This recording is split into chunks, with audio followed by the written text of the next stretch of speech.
So, there's this friend of mine who always avoids paying for meals. Every time we go out, she conveniently leaves without paying, and I end up covering the bill all the time. Once, she invited me to a hotel and suddenly told me to pay $1,500 for our stay. I was confused and asked her what she was talking about. She insisted that I should foot the bill for our lodging, which seemed completely unreasonable. I'm still shocked, but I've decided it's time to make her face reality. I'm Michelle, a 45-year-old office worker.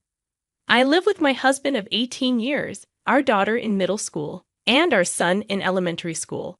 Since both my husband and I work, we share household chores. Whoever has some free time does the dishes, and we work together to manage our daily lives. My husband is really involved with our kids, driving our daughter to sports activities and playing catch with our son. He's an awesome dad, and I feel fortunate to spend time with such a caring husband and adorable children. One day, someone disrupted my peaceful routine. While I was taking out the trash in the morning, my neighbor and fellow mom Susan asked if I wanted to go for coffee sometime. I hesitantly replied, "Coffee, really?" She explained that there's a new trendy cafe nearby with delicious Korean bread, and she thought we could go together. Although I wasn't too excited, I agreed to go on Saturday. Susan, who hadn't spoken much before, seemed really enthusiastic. I was initially planning to decline because I prefer spending my weekends with my family after a busy week of work, house chores, and taking care of the kids. However, Susan knew my children's schedules and mentioned that on Saturday, my daughter has sports and my son has plans with friends. Surprised, I asked her how she knew, and she cheerfully shared that she heard it from David, who is in the same sports activities as my daughter, and my son mentioned his plans. Feeling a bit pressured by Susan's good mood and information about my kids' plans, I reluctantly agreed to go to the cafe on Saturday. She left after setting the date and meeting place, and I found myself committed to our coffee outing. On Saturday, I was feeling a bit down because I had worked extra hours. We were supposed to meet at the station, but Susan was late, and she didn't apologize. Even when we reached the cafe, there was a long line, mostly of young people. I suggested going to another place, but Susan insisted on waiting because she really wanted to try the bread there. After an hour of waiting, we finally got a seat. Susan, feeling tired, commented that I should have gotten the drinks while we waited. I apologized, and despite my frustration, I smiled. The bread she recommended was indeed delicious, and I thought about bringing my family next time. As we were about to leave, Susan suddenly needed to use the restroom. I waited for 5 more minutes, feeling the stares of people waiting, and ended up paying the bill. After another 10 minutes outside, Susan came out, saying her stomach hurt a little. I asked about her condition, but she said she was fine and walked ahead of me. Trying to talk, Susan cut me off and insisted I choose a drink. Even when I declined, she pushed me to pick something. I chose tea, and she said it's on her, looking satisfied. I thanked her, but I couldn't help feeling uneasy. I wondered if she thought this covered the cost of coffee and bread. I didn't feel comfortable asking her to pay directly. As we arrived at the station, Susan quickly went home, saying she had something to do. After that, every time Susan invited me for tea, she never paid for it. Not only that, she kept asking about my family's activities from other people. On weekends, she left her kids with her in-laws and went out with friends, hardly being at home. Recently, she even left her kids with us to go out drinking on weekday nights. She checked when we would be home, brought her child before dinner, and said, "Take care of my child too." The kid enjoyed eating with us, but it was a burden for the adults. I asked if her husband was home, and she mentioned he's often on business trips. I wish she would at least contribute to the cost of food, considering we already have 2 grown children. But Susan just said, "It doesn't make much difference with just 2 more and left." Any homemaker would understand the financial strain. It's been a month since we started living this way, and the kids are on summer vacation. On the way home, Susan invited us to go out with our families. I was unsure because my husband had been approached by her earlier. Since Susan's husband would be home, she invited us during the holiday. I hesitated, thinking if it's with the family and her husband is there, it should be fine. My husband mentioned it to the kids, and they seemed excited. We agreed, and Susan and I decided on the time and place. On the day of the outing, her husband couldn't make it due to a sudden business trip. It would be just Susan and her 2 children. We followed behind in our own car to a rental campground with cottages, planning to stay overnight. While we prepared the barbecue, the kids were already playing. Once everything was ready, we started grilling the meat. We ordered food for 10 people, including 2 extra servings since Susan's husband couldn't make it. We ended up with 3 extra servings, and I was worried it might be too much. Breakfast is always the kids' favorite, but during summer break, figuring out lunch and dinner can be a bit of a hassle. Today, we decided to keep it simple by just grilling meat. While my husband and I were busy preparing and grilling meat, Susan just sat there, not doing anything, with a calm look on her face. She mentioned that we need to watch the kids properly, but she only watched them from a distance. When I called the children to eat, she grabbed some meat, saying, "Wow, that looks delicious." We were surprised, and Susan suddenly realized, "Oh, is this for the children?" I wanted to give it to the kids first, but since we were grilling more, I thought it would be okay.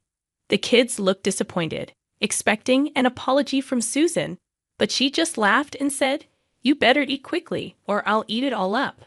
My husband and kids were shocked. Then Susan ate even more meat than the growing children. We had planned for 1 lamb chop per person, but she had already eaten 4 and was reaching for more. "Susan, we only reserved 1 lamb chop per person. You've already had 2 extra ones for yourself and your husband, so please have something else. It might seem small, but we can't get more food because we reserved it." "There are limitations," I explained. "What? I can't eat what I want. That's not fair," she complained. I reminded her, "Didn't you know this when we made the reservation?" We planned and decided on the food together, even discussing ordering more because of our growing children. Susan insisted, "I don't eat much. I have a small appetite. Just count me as not there, and 1 extra portion should be fine for my kids and the men." I thought ordering for 10 people, including our 2 middle school kids who eat a lot, and 1 elementary school child, would be enough. But the meat was disappearing quickly. "My son wants that meat," my son said, reaching for it. But Susan grabbed it and ate it quickly. I was upset, and even my usually calm husband was getting annoyed. We couldn't strongly object because Susan's children were there. "Mom, don't act like a child," said Susan's daughter. Susan justified herself, saying, "Survival in camping means fighting over meat." The children were surprised by Susan's immature behavior. Later, we finished the barbecue, played outside for a bit, and decided to take a break. Since the cottages were separate, we could take a break from Susan and relax. Even though it was supposed to be fun, it felt tense, and my husband looked tired. He suggested, "Let's have breakfast and head home early tomorrow." We spent the rest of the time relaxing with our family and greeted the morning. Susan came out of her cottage cheerfully, saying, "Good morning." I replied, "Good morning. You're lively today." She said, "Of course." I ate a lot, relaxed, and had a great time. For breakfast, we had sandwiches provided, played a bit more, and then started preparing to leave. During the final payment, Susan was missing. I told my husband, and we looked around, but even Susan's children were not there. I asked the kids if they had seen her, and they said she mentioned going to the restroom and told them to go before leaving. When asked about payment, I requested the cashier to wait. After waiting for 10 more minutes, Susan hadn't returned. I went to check the restroom, but Susan and her kids were gone, and her car, which was supposed to be parked nearby, was missing too. What? My husband was surprised. It looked like Susan and her family had already left. I couldn't believe it. I was about to explode with anger. Inviting us and then leaving without paying was infuriating. The total cost of everything, including camping equipment, cottage stay, drinks, meat, and more, was nearly $900. Susan knew the approximate amount during the reservation, and she insisted on this place, which only allowed on-site payment. It seemed like a planned act now. We decided to go straight to Susan's house. "Susan, please open the door." After ringing the doorbell many times, Susan reluctantly opened it. "Susan, why did you leave without telling us?" I asked. "Huh? Didn't I say I was leaving?" She acted like she didn't know. "Susan, you need to pay now. Give us the money," I told her firmly. "Oh, I forgot. But I don't have any money right now," Susan replied. "We agreed on the amount beforehand, right? You set the budget." I hadn't mentioned it earlier, but I couldn't stay quiet any longer. However, she kept saying she had no money, so I asked, "What happened? You bought something you wanted before the camping trip." "Look," she said, laughing and showing off her purchase. "So you didn't have money during the camping trip?" I asked, getting a bit annoyed but still questioning her. "Yeah, I didn't have it when I reserved. So what?" I was fed up with Susan, who kept laughing without feeling sorry at all.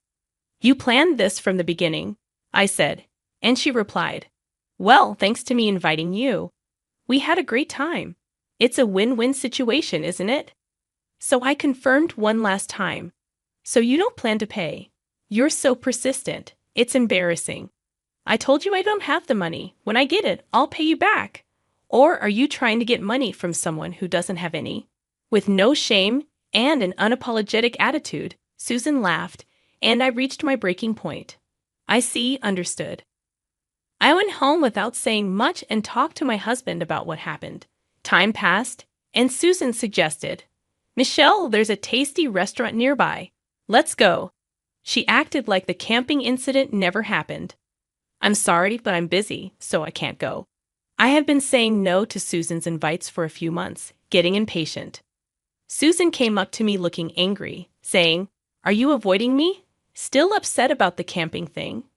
A few hundred or a few $1,000s, it doesn't matter. I can't believe you'd avoid someone over that, even if it were a lot more."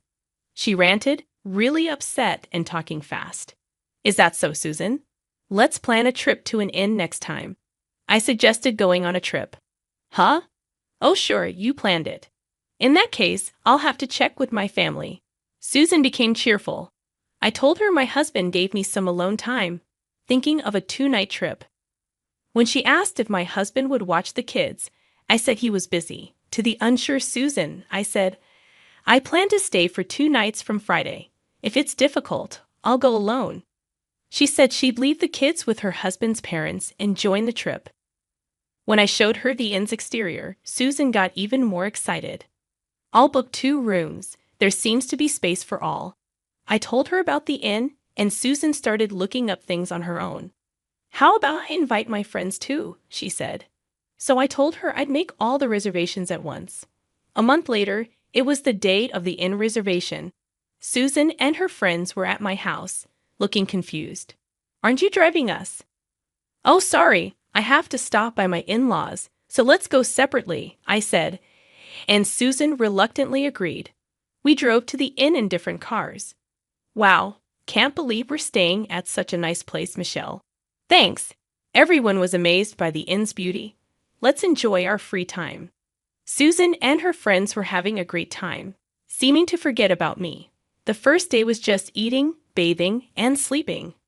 After the bath, I found Susan and her friends having a secret talk. "Hey, Susan, can you really afford to stay at this expensive inn?" One of Susan's friends asked. "Yep, it's all on me," Susan bragged. "Amazing. It's over $1,000 per person per night. So generous. Then I'll turn off notifications for texts and calls and enjoy this dream world until we leave." Susan said she'd pay for everyone's stay, and everyone got excited. The next morning, they went to the spa for massages and had a meaningful time relaxing. I tried texting Susan, but she didn't read or reply. Even at night, it seemed she was having a good time. "Hello, Michelle. It's morning already," cheerful Susan called. "Ah, yes, that's right," I replied, wondering why I was stating the obvious. "You overslept, so it's your fault, right? We're going home first, so pay $155,000. Susan said something totally unexpected. "Huh, oversleep. $155,000? What are you talking about? I didn't understand what she meant. The person who comes last usually pays, right? Susan said. So I said, yeah, but I'm already home. Didn't you see my text? I had messaged Susan that I was going home. Oh, I wouldn't be looking at my phone in such an amazing place. I explained the situation to Susan. I went home on the second night because my mother-in-law wasn't feeling well. Originally, I was just picking up the kids and my husband, who were playing. But since my mother-in-law wasn't well, I left early. Why didn't you say something? Susan was angry. I told her my husband contacted me late, so I texted her. She asked about the bill, thinking I was avoiding paying my share. I reassured her, don't worry, I already paid. Oh right, that's fine then. We just have to return the keys at the front desk and go home, Susan said, her tone calming down. Well, yes, since it's on-site payment, stop by the front desk. My part has been deducted. If the front desk did everything right, there shouldn't be a problem, I explained. You didn't pay, right? Susan asked again. No, I paid my part before leaving, so it's okay, I replied. However, Susan's next words made me uneasy. What about our part? With this question, I was sure Susan intended to make me pay. Please pay for yourselves. I heard after the bath that Susan, you were going to pay for your friends, right? Oh well, that's... Susan stammered. You're amazing, honestly. I thought you were the worst for always disappearing when it's time to pay. So you really were going to pay back the money for the camp later. I misunderstood you, Susan. I'm sorry. I joked, building her up.